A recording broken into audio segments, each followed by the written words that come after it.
This is nothing short of a political shocker. Turfed by his own party over allegations of misconduct, Patrick Brown walked into a crush of media at PC party headquarters earlier this afternoon, officially becoming a candidate for his old job, the PC party leadership. Patrick, do you have anything you'd like to say?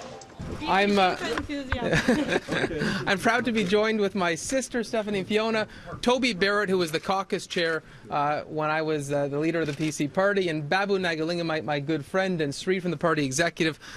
Certainly I've been touched by the amount of support around the province, candidates, caucus members, party volunteers saying what happened to you wasn't right. If it happens to you, it can happen to anyone. We can't lose the project we've been working on. It's far too important. The People's Guarantee was that important, about getting Ontario back on track. This isn't about me. This isn't about the PC party. This is about making sure that on June 7th, the Progressive Conservative Party is successful. Because we're not going to settle for an Ontario that's a have-not province. We're not going to settle for an Ontario that's not doing everything it can. And let me say, what I've gone through in the last 3 weeks, I wouldn't wish on my worst enemy. It has been absolutely horrific. It's like getting hit by a truck and then getting hit by a truck all over again. But what I can tell you is in that period, I found strength. I found strength by the support of my family and friends, from the party faithful around the province who reached out to me and saying, we know what you're about. And I talked about that story in the National Post. You know, when this all happened, I didn't know who was behind it. I just knew the stories were fictitious. And I went to my local hospital for a pre-planned surgery. And everyone in the waiting room shook my hand and said, we believe in you. And I realized that the people back home wanted me to fight for myself and fight for what I'd been working on my entire life, which was public service to make our province and our community and our country stronger. And you know, back home they gave me the strength to carry on in this project, and that's what I've started today. I filed my papers to be a candidate in our leadership. I'm going to make sure that with the support of our party faithful, that we're going to get back on track to this important project of defeating Kathleen Wynne on June 7th, and I'll have more comments tomorrow. Thank you so much. And that was Patrick Brown as he left the PC party headquarters after signing his nomination papers to reclaim his job as leader of the PC party. I am now joined by Jim Warren as well as John Mykytyshyn, who has been with us for some time here. Jim Warren, you are a Liberal strategist. John Mykytyshyn, you are a Conservative strategist. So let's have at it. Jim, we'll start with you. What do you make of this latest twist in nothing I can only describe as a political soap opera? It really is, and it's political infighting. It's political fratricide. It's going to be pitting one part of the party against another. It's almost an all-out civil war within the Conservatives today because there's a lot of people, the caucus predominantly, did not want Patrick Brown to be around for the next couple months as they prepare to take on Kathleen Wynne and the Liberals at Queen's Park. Carolyn Mulroney tweeted out first, calling this a distraction and a disappointment. Doug Ford then responded on Twitter as well, talking about the rot in the party. Do you think that the party can actually survive this and be ready to battle Kathleen Wynne in the next election in June? Well, I thought the real winner this afternoon was Christine Elliott. She was the adult in the room. She was not quick to sort of fire off and be held hostage by Twitter by this response. Let's remember, this is a ranked ballot.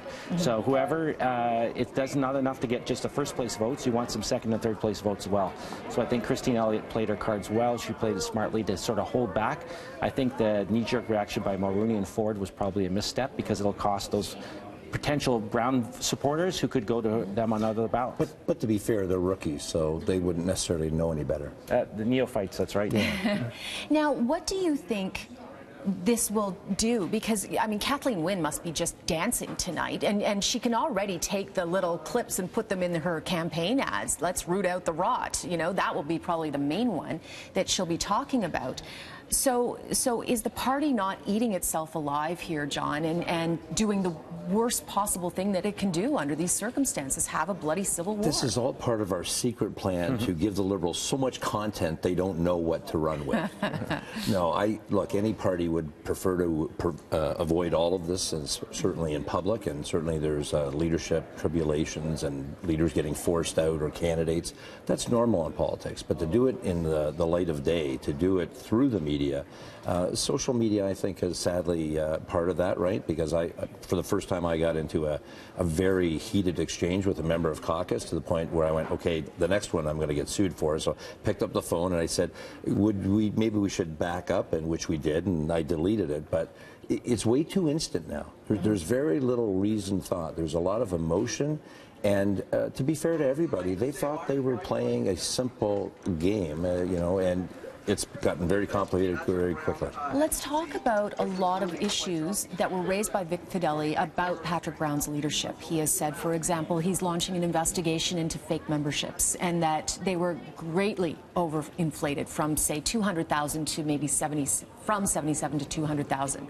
That's a huge amount of fake memberships. He's also called into question, well, 2 nominations are going to be redone. That's another serious problem. And he's also looking at some financial arrangements that were made within the party. Is this not going to be incredibly damaging to Patrick Brown as he launches this leadership? No, I don't think so. These situations happen all the time within parties. But what Fideli's done by his actions is actually fascinating. So before they made the decision to open up these 2 nomination meetings, I can tell you, what about the next 40? So, for example, in these 2 meetings that have opened up, I don't think anybody would have any question with that, but I can tell you about another nomination meeting in Richmond Hill where it ended up as a tie vote, and then somebody made a deciding decision.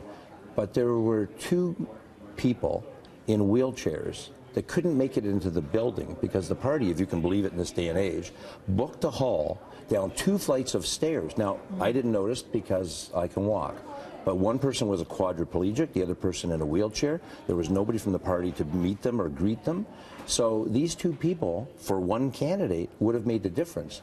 Why is Vic Fideli, if he's getting rid of the rot and bad decisions, why is he not having a brand new nomination meeting in that riding?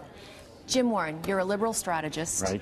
What would you be telling the Liberals right now to do? Oh, they're just going to sit back and watch. I mean, at the end of the day, the Liberals have to sell their vision of what they want, why they deserve to be re-elected, and what they want to do in the future. So nothing's going to, anything the Conservatives do of this implosion will change the dynamic of what Kathleen Wynne needs to do. This just sort of buys them time because they're not sort of being attacked from the ground and the air at the same time by Conservatives. The big shocker today, I think, for the Conservatives, which we're really not talking about, is we had a release of a recording of a caucus meeting. Yes. I mean, we forget about this because it happened this morning. We're kind of in the fog of war. But what's really remarkable is that the caucus, Liberals or Conservatives, it's the highest secrecy possible.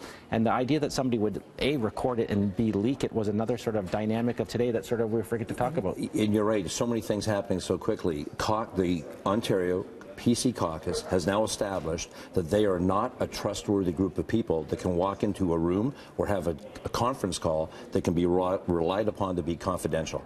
And that speaks to them as a body, and somebody ought to answer for that. It speaks to the integrity of the party for voters, I would imagine. John Mykytyshyn, and the thank you. leadership of Vic Fideli.